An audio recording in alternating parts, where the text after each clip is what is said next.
Nshuti namwe bagenzi ndabaramukije amahoro y'Imana. Muri kumwe na jewe Jean Christophe Mugisha muri studio zacu.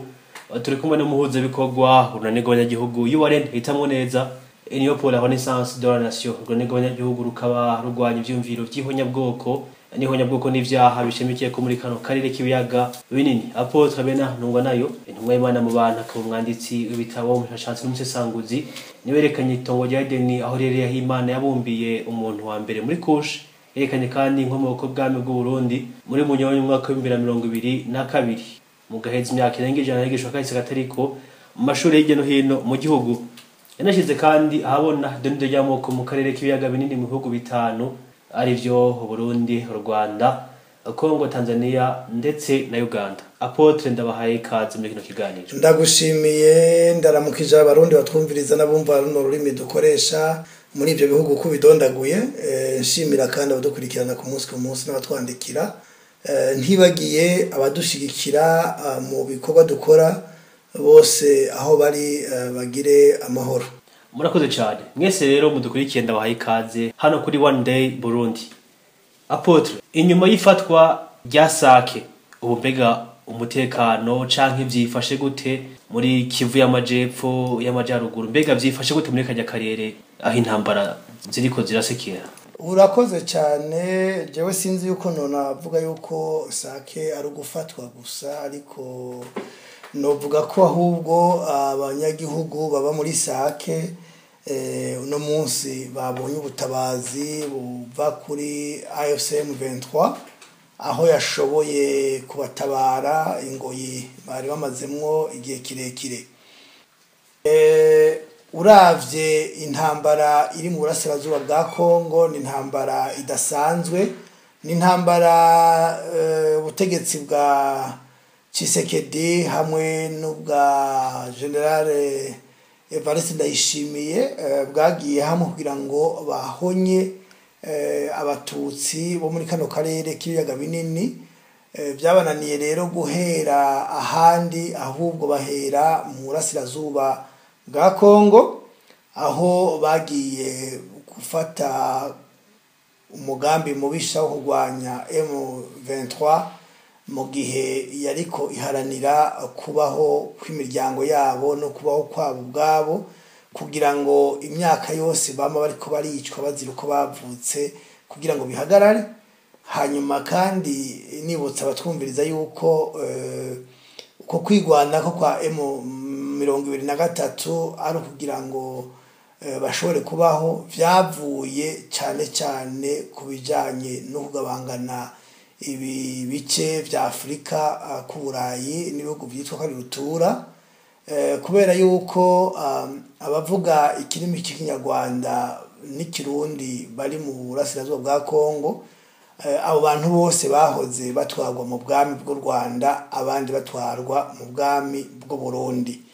Rero uno munsi ico bazira yuko ari abanyarwanda, babitirira u Rwanda kubera ko ari abatutsi niko bavuga, hanyuma bakavara ko u Rwanda rwatsinze genocide yakorewe abatutsi mu 1994 itsinze intera hamwe n'ubutegetsi bwa MLND bwari buhari. Rero bagaca babitirira ivyo, bagaca babona yuko kuba batsinzwe mu Rwanda muri Kongo batotsindwa bagomba gukuza ku murongo abo bantu bose b'abatutsi baba mu burasirazuba bwa Kongo bakabica, kuko mu Rwanda barabishe hanyuma barabamira.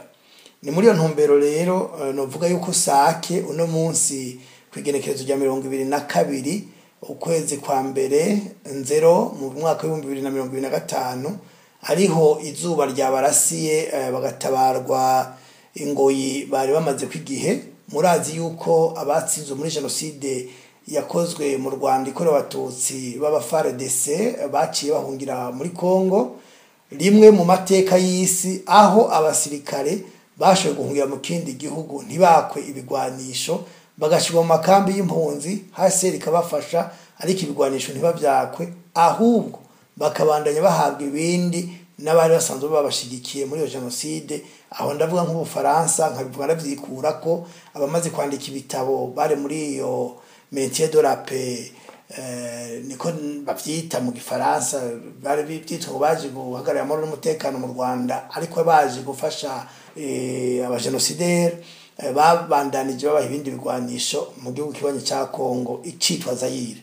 Aho rero nkavuga nti rimwe mu mateka ni igihugu ca mbere Zaire cyakiriye abasirikare b'ikindi gihugu bahagumana ibigwanisho bari bafise. Ariko kubatabizi nagira ndabibutse yuko president wa Zaire Mobutu Sese Seko yasavye ONU yuko bokwaka ibigwanisho izo ntera hamwe FDLR, hanyuma Ububirigi n'Ubufaransa ndetse na Loni baravyanka bava ko bobigumana.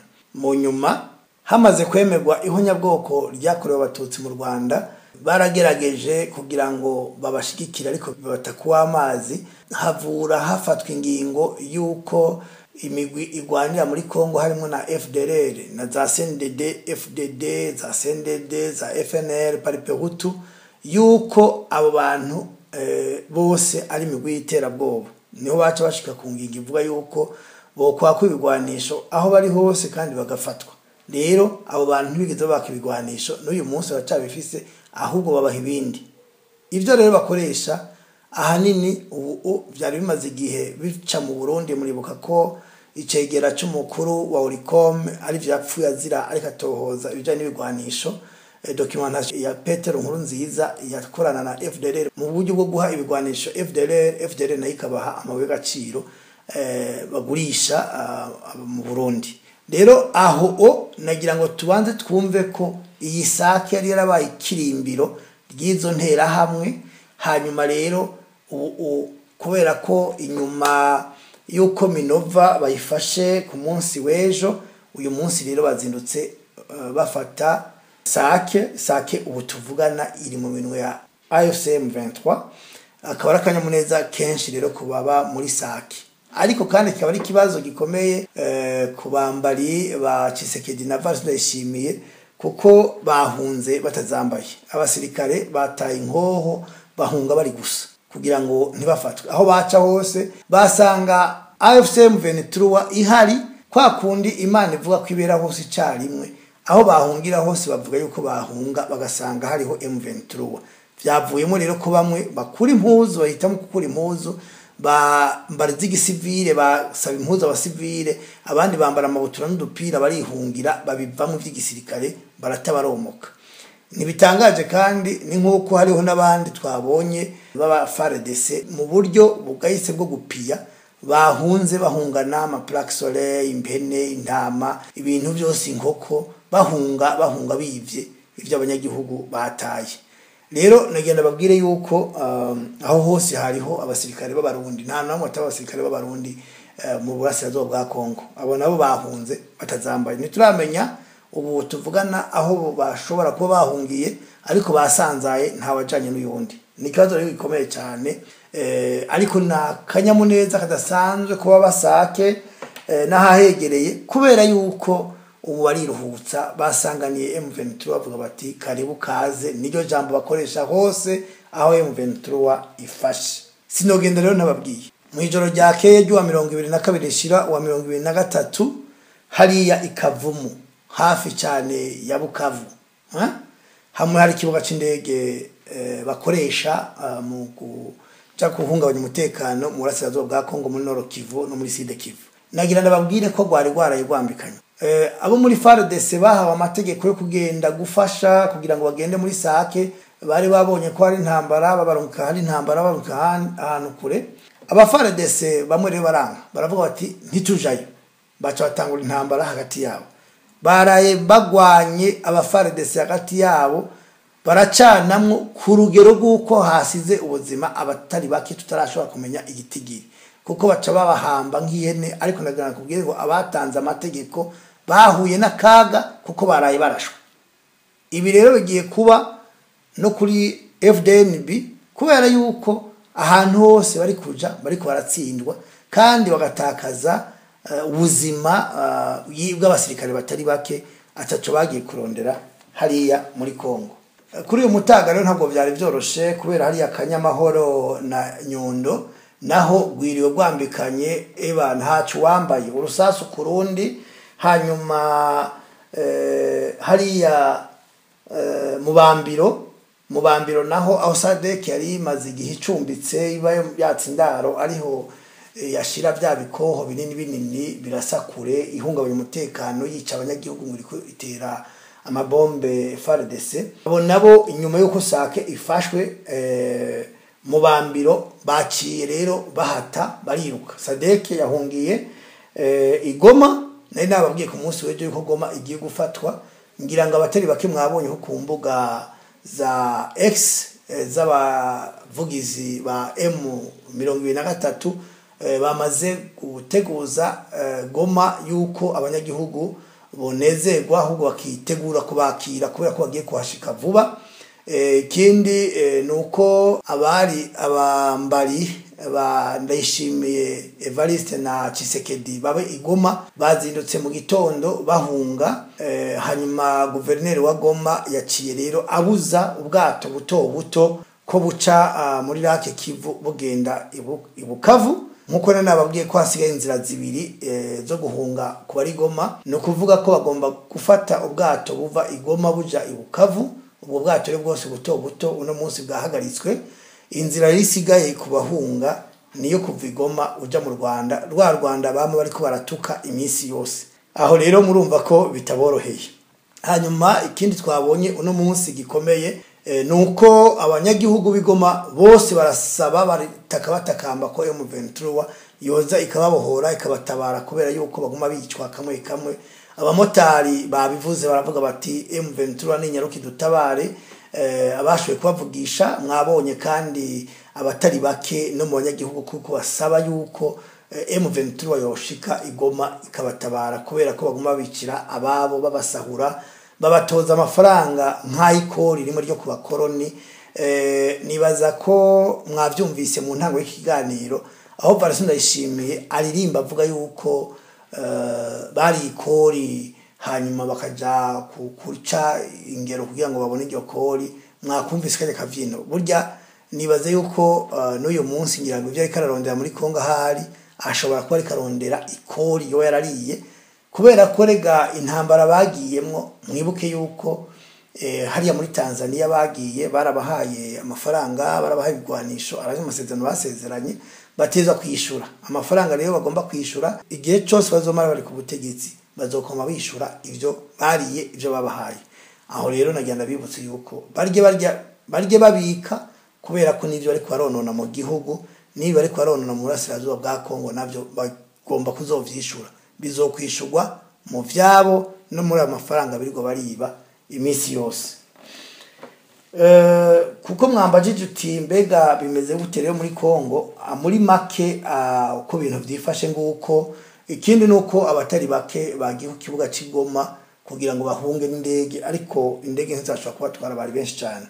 Rero nkibaza yuko bari abasirikare ba FDNB bakwiye kwishikana kuri M23 canke naho bagahunga berekeza mu gihugu cabo iyo baje bapfa. Ariko ikibazo nibashika barabapfunga no mu nzira bashaka kurasana hagati y'abishaka n'abatabishaka.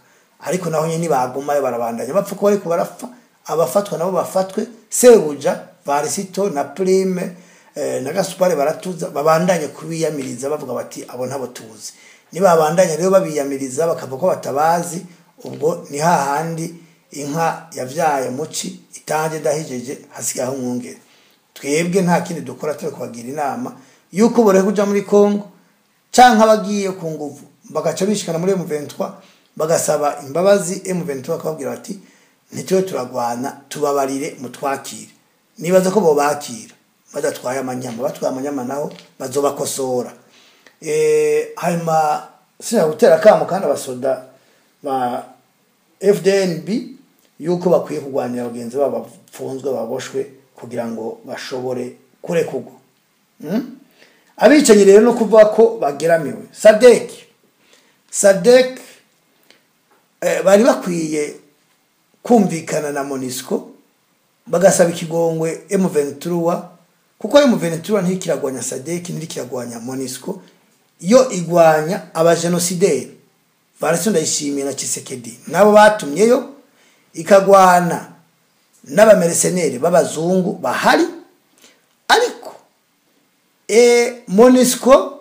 MONUSCO na SADC bakabandanya bagwana ubu bahungiye i Goma babe baritegura guhunga bava Goma kuko Goma igiye gufatwa nari babwiye muri iyi minsi ikizira babandanye batera amabombe ava Goma batera M23 babandanye baja kubatera baja i Goma bazoye kubabwira M23 ati nuze i Goma udufate cyangwa tubuze kuko mission ya M23 niyo gucecekesha inko iyo ariyo yose aho ivugiye bayisanga bakayibwira bati ziba hora nivyo rero inama nogira SADC na MONUSCO nuko ivyo ariko barakora mu Burasirazuba bwa Kongo uretse ko atari ibijanye n'ikinyamwuga cy'igisirikare kija gutabara bishigikiye ihonyabwoko nagenda babwire ko nibabibandanya nabo nyene bace bimba bigera kuko nagenda batangariza babwire yuko iki gihe turimwo ni gihe cyuko abajenosideri abicanye bakaruhariwe ari FARDC ari FDNB ari FDLR ari Wazalendo nabo bamercenaires b'abazungu ugwaba gwashitse mu Burasirazuba bwa Kongo nibabandanya barafatwa mbiri ubudafashwe mbiri ahasiga ubuzima mwumvise ko hariho abo muri SADC bahasize ubuzima kubera kwita mu bitabaraba hari umu officier w'umukoloneli yapfuye muri SADC kubera iki bari kugwana intambara itabaraba rero nkavuga yuko ikizokurikira inyuma yibi nibatabandanya kwikubita gashi ndatera kamo ibihugu bifite ubuserukizi muri kano karere mu gihe batokikubita gashi bamenye ko hakwirikira kuzobirukana ibi bihugu bifite ubuserukizi hano ataco bivuga bari kubarotsa abantu bakabarya inyama nka brochette bakihorera bitwa ngo bari hano ukaja wumva hariya mu Bubiligi mu France muri za ONU baranditse ngo M23 nive muri Masisi M23 bakabaza mu kanyo ndirimbo nagira ndababwire ko ivyo ariko barakora turabibona ivyo bakoze kuva kera turabibona aya mabwa tugowe turiko tuzira colonization bibazanye ibi byamoko bashize muri kano karere kacu les Nilotiques na les Bantu bose ni les Ano no kuvuga ngo abantu bakera cyane imyaka ibihumbi n'ibihumbagiza muri kano karere ivyo bya les Bantu et les Nilotiques ni politique ya Occident ni politique y'abanyaburaya bazanye mu gihe cya colonization kugira bajyanishe baducanishe ivyo twarabimenye utazemera gukorana utazokwemera ko tugwanya ivyo bintu azo wari umwasi uzomugwaniriza hamwe n'abajenosideri nagira kandi mbonera akaryo ko kubwira abanyapolitike bakiri muri izi politike zo mu myaka iheze aho dusanga bamwe bakoze amaraso bakica ndadaye bakica nabo bari kumwe bagatema bagatongora nabo bajenosideri bakoze genocide mu 1993 b'Abarundi bakiriko barabesha abantu bari politike barimo babishoboye bagize ubwenge bohora nta uri karabarondera kumbura bazoronka igihe cyo kwandika basaba ikigongwe mugabo ni babandanye ibyo tubona barimo bitegure kuzofatwa ejo bundi ku gihugu igiye gufatwa igihugu kigiye kubohorwa cyo Burundi ni cyabohorwa abo bantu bose ntibagiye ngo bajyame bategeza kwishura ivyo bakoze kuko n'ubu baracabandanye bavyonga abasendefdd ni bave muri ibi bintu barimo byo kushigikira genocide muri kano karere ataruko bamenye ko ejo bundi baragiye mu manza barafatwa barabohwa none bazoba baruhiye iki icyavuze wa muririmbyi ngo wararuhiye iki urya munsi utabonye Yezu ngo kujane mu ijuru baruhiye iki intambara bagwanye niyiye kuri bakugiye gukora genocide bakoze ubwicanye ndegera butungane bakoze byo mu ntambara nibitegure ejo bundi babibazwe nuko bacobazwa n'ibyaha bakoze bashitse mu gihugu kuko kuva 1993 gushika uyu munsi baracica abanyagihugu rero mu buseruko bwa Kongo uko bimeze nuko nibaza ko uduce tutarafatwa mu kanya nababwiye nti Kanyamahoro na Nyundo gwambikanye reka turindire turabe buracabwa cyane yandi kuko urumva kwambikana barasana biruka bahunga bahuriye bahungira naye handi babonye intare za Sarambwe ziserutse nta kindi bakora atarukwiruka rero birutse bakiriko bagiye kwiruka nk'umuravyo hanyuma baje baragwa mu manga abataguye mu manga bagwa mu mazi basome nturi nivyo go ndabona ko bigiye kubandanya biba muri mu burasirazuba bwa Kongo. Mu majepfo naho ya Kivu naho nyine umutekano wifashe neza, ariko borema burya mu gihe kitari kinini nabo bagiye kubona ubutabazi, kuko Imana iri kikoresha abantu muri kano karere bayumvira kugira ngo batabare bene wabo bari kwama bapfa ubw'imiswi cyangwa kwama bicwa nk'abana b'inyoni. Murakoze cyane, reka ndabashimire, mubandaye mudukurikirana, nimwatubaza n'ibindi bibazo turi hafi tuzobishura. Murakoze, mugire umunsi mwiza. Apotre Bernard Ntungwe nayo katugushimire kuri izo nyinshi muduhaye, ndetse no kuri byo mudushikirije ku bari babajije ibibazo vyabo. Nizere ko mwaronse inyishu. Namwe mwese mwadukurikiye, reka ndabashimire cyane kubwitange bwanyu mudasiba kutwereka. Mukomeze mukurikira ibiganiro bica hano kuri One Day Burundi. Amahoro y'Imana akomeze habe muri mwebwe no mu miryango yanyu. Mukore subscribe ko atarayikora, nawe mwayikoze, mukomeze mudukurikira ibiganiro byacu birabandanya. Amahoro y'Imana akomeze aba namwe mugira mwubahwe. Murakoze.